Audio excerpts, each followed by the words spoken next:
Mau review buku, keluar baca buku How Adam Smith Can Change Your Life by Ross Roberts. Subtitlenya nih, An Unexpected Guide to Human Nature and Happiness. Jadi ini buku langsung aja ya, seperti biasa ada overview, ada apa yang gue suka dan apa yang kurang suka atau mau challenge, dan 3 key takeaways dari buku How Adam Smith Can Change Your Life.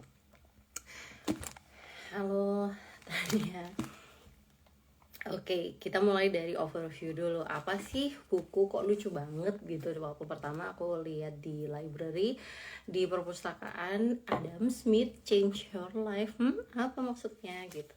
Kan kita kenalnya Adam Smith sebagai bapak ekonomi atau begawan ekonomi gitu ya, yang menjadi pencetus konsep dari kapitalisme gitu, atau yang ada di buku The Wealth of Nations. Tapi ternyata selain bukunya yang Wealth of Nations itu, ada juga buku namanya, judulnya The Theory of Moral Sentiment. Tapi yang si The Theory of Moral Sentiment ini kurang terkenal gitu, kayak nggak se-hype, nggak se-bombastis yang Wealth of Nations. Nah, padahal si Ross Roberts yang nulis buku ini, dia itu host dari podcast Econ Talk. Terus habis itu dia nulis 3 novel ekonomi. Terus co-creator banyak lah, macem-macem. Dia juga di research fellow di Stanford University. Nah, si Ross Roberts ini ketika baca The Theory of Moral Sentiment tuh kayak, ini buku brilian banget gitu. Ini buku beda banget dengan hal-hal yang digambarkan tentang Adam Smith, yang dijelaskan sama Adam Smith, dan banyak hubungannya sama human nature and happiness. Jadi menjawab hal-hal yang mendasar tentang human desire gitu. Secara alamiah itu gimana sih sebenarnya kehendak dari manusia gitu.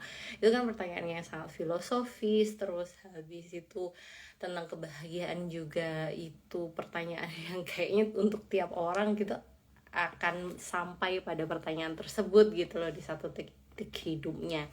Nah, si Ross Robert kemudian ketika membaca, ya namanya juga buku tahun 1700-an akhir, 1800-an gitu. Jadi banyak bahasanya yang dalam tanda kutip mungkin kuno ya. Nah, sama si Ross Robert, buku itu kemudian seperti diceritakan ulang dalam buku ini, How Adam Smith Can Change Your Life. Itu overviewnya. Kemudian apa yang aku suka dan apa aku yang kurang suka atau aku mau challenge dari buku ini.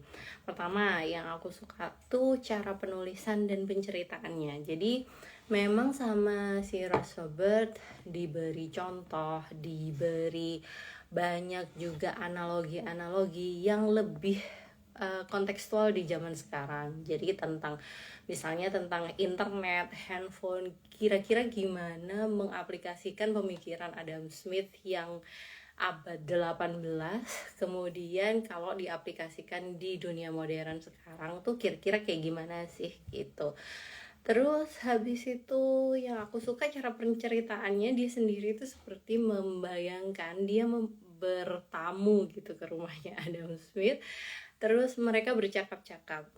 Terus si pembacanya nih, perasaannya ketika membaca buku How Adam Smith Can Change Your Life ini, itu perasaannya seperti berada di percakapan antara Ross Robert dan Adam Smith gitu. Itu yang membuat aku nyaman gitu ketika membaca tuh, seneng, cepet kok, nggak terlalu, ini juga nggak terlalu tebel, cuma 200 berapa halaman gitu. Terus habis itu analogi-analogi tersebut juga yang mempermudah kita untuk sebagai manusia zaman modern gitu ya, yang di abad 20-an ini, kemudian menjadi paham, oh iya kira-kira aplikasinya seperti apa. Terus yang aku suka juga, ini membuatku penasaran juga sebenarnya sama buku Adam Smith yang lain, yang Wealth of Nations gitu.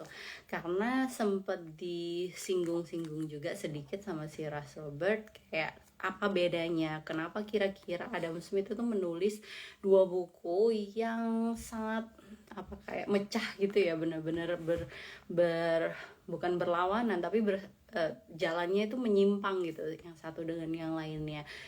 Di situ diulik sedikit-sedikit dan kemudian ditambah dengan penelitian hasil riset dari ekonom-ekonom terbaru. Jadinya ya penasaran juga gitu. Baru kali ini rasanya melihat atau membaca buku tentang yang nilai-nilai filosofis kehidupan, tapi kemudian perspektifnya, kacamatanya tuh pakai lensa ekonom gitu. Dan ternyata menarik juga, nggak serumit yang kubayangkan gitu. Kalau yang aku mau challenge, not really, nggak ada sepertinya, karena memang mudah dicerna, mudah dibaca. Terus kita langsung ke key takeaways-nya. Ini ada banyak, jadi kayak beberapa babnya itu sudah dibuat Russ Roberts sangat spesifik gitu. Jadi misalnya kalau teman-teman tahu, di sini ada chapter-chapternya itu judulnya bener-bener praktikal gitu. Misalnya how to know yourself, how to be happy, how not to fool yourself, gimana caranya biar nggak nipu diri sendiri gitu. Terus ada how to be loved, how to be lovely. Tapi seperti biasa aku cuma ambil 3 key takeaways saja yang kira-kira menurutku baru untukku gitu. Jadi yang pertama tuh namanya konsep impartial spectators. Nah, si Adam Smith itu mencetuskan, bilang kalau setiap manusia itu driven by namanya impartial spectators. Ketika dia melakukan sesuatu, dia itu maksudnya manusia ya, manusia itu disetir atau kira-kira termotivasi itu seakan-akan ada yang namanya impartial spectator, seperti ada orang lain yang melihat. Misalnya nih, misalnya dalam pikiranku buruk gitu ya, misalnya ini ada buku udah digeletakin gitu aja, misalnya ini aku ambil nggak ada yang tahu gitu kan, terus bisa aja aku pura-pura, nantinya pun kalau ketahuan oh aku nggak sengaja, nggak tahu atau seperti apa. Nah, tapi tentu ada yang ngerem kita juga. Nah, itu yang namanya impartial spectator. Seakan-akan kita pengen dilihat, bukan kita pengen dilihat, kita pengen mendapatkan respon yang baik dari impartial spectators, penonton yang di luar kita, di luar dari benak kita gitu. Seakan-akan kita tuh ada yang ngeliatin. Mungkin konsep ini kalau sama orang Islam gitu ya, kayak Muslim kan ada konsep yang namanya kayak seakan-akan dilihat oleh Allah gitu ya, kalau misalnya Tuhan gitu misalnya. Tapi si Adam Smith sendiri itu menekankan bahwa yang lihat tuh ya kamu sendiri, kamu tuh impartial spectator kamu sendiri gitu. Kamu tuh punya sebenarnya di dalam diri kamu itu ingin melihat diri kamu sebagai orang yang menyenangkan, lovely gitu, yang disukain. Itu si konsep impartial spectator. Selanjutnya dia menjelaskan apa sih gunanya kita punya konsep impartial spectators, terus sampai di mana batasannya dan seterusnya. Tapi mengenal konsep impartial spectators ini jadi penting juga buat aku. Oh iya ya, ternyata kita tuh punya drive gitu, kita punya keinginan gitu, kita punya rasa yang ya aku pengen dilihat baik sama orang, terutama yang impartial spectators itu tadi. Kemudian key takeaway yang kedua yaitu dia menekankan tentang aligning inner self with our outer self. Ini contoh yang dipakai menarik karena contohnya adalah Warren Buffett dan Madoff, bentar namanya siapa sih?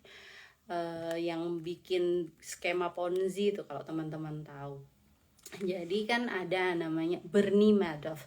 Bernie Madoff itu bikin namanya skema Ponzi. Jadi kayak yang dipakai MLM gitu, kira-kira kalau kamu bisa dapatkan member nanti kamu bakal dapat bagian beberapa persen kayak gitu. Jadi yang mengawali itu si Bernie Madoff. Kemudian itu diterapkan gitu sama si Russ Roberts, penulis ini. Si Smith itu, Adam Smith itu bilang bahwa orang yang emang bener-bener baik gitu ya, memang sesuai gitu antara apa yang ada di dalam diri inner self-nya sama outer self-nya, itu akan tidur tenang gitu. Jadi dia bandingkan sama Warren Buffett yang dapat duit tapi pelan-pelan banget lewat Berkshire Hathaway-nya, lewat investasi yang emang bener gitu ya, emang butuh waktu puluhan tahun untuk dapat itu, nggak kayak si Bernie Madoff. Nah itu akan berbeda, dan emang beneran ketika si Bernie Madoff itu ketangkep gitu ya, itu dia bilang dia malah lega karena sudah ditahan, karena tidak perlu lagi berpura-pura, karena tidak perlu lagi berbeda antara apa yang ada di outer self-nya sama apa yang ada di pikirannya. Toh dia sebenarnya saat itu sedang menipu sendiri dengan menipu orang lain, dengan ngambil duit orang lain. Itu menurutku hal yang sangat mendasar gitu, karena kayak teman-teman tadi tahu di bab ini ada cara how not to fool yourself, gimana cara kita bisa tidak menipu diri kita sendiri. Katanya tuh ada quote di sini yang bagus banget menurutku tentang itu. The man who applauds us either for actions which we did not perform or for motives which had no sort of influence upon our conduct applauds not us but another person. We can derive no sort of satisfaction from his praises.